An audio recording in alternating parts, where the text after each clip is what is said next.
হাতের কাছে থেকে অল্প উপকরণ দিয়ে এই সুন্দর ডেজার্টটা বানানো যায় খুবই কম সময়ে, একদম সীমিত উপকরণ দিয়েই তৈরি করতে পারবেন।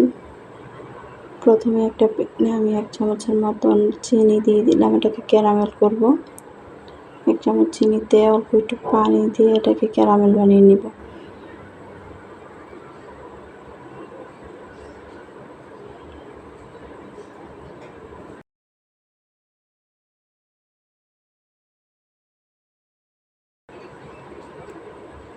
খুব বেশি গাঢ় কালার করা যাবে না, অল্প কালারে এটা কালার বেশি করে নিলে এটা একটু তেতো হয়ে যাওয়ার সম্ভাবনা থাকে।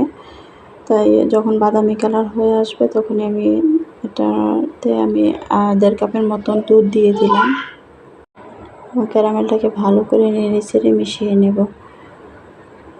ক্যারামেল করার উদ্দেশ্য হচ্ছে দুধের কালারটা খুবই সুন্দর আসে।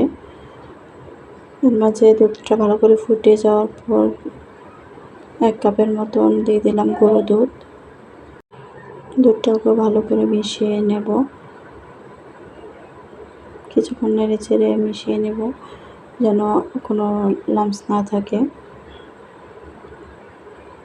খুব বেশি সময় লাগে না, এটা 2-3 মিনিট ভালো করে জাল করে নিলে একটু ঘন হয়ে আসবে।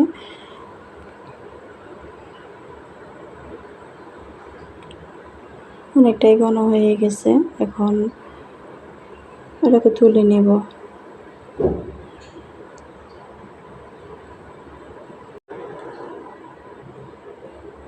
হয়ে গেছে আমাদের। এখন ব্রেড কেটে রেখেছি, যার যার শেপ অনুযায়ী রাউন্ড বা বিভিন্ন পছন্দ অনুযায়ী দিতে পারেন। এর মাঝে আমি সবটা দুধ ভালো করে মিশিয়ে দেব যেন কোনো অংশে ফাঁকা না থাকে।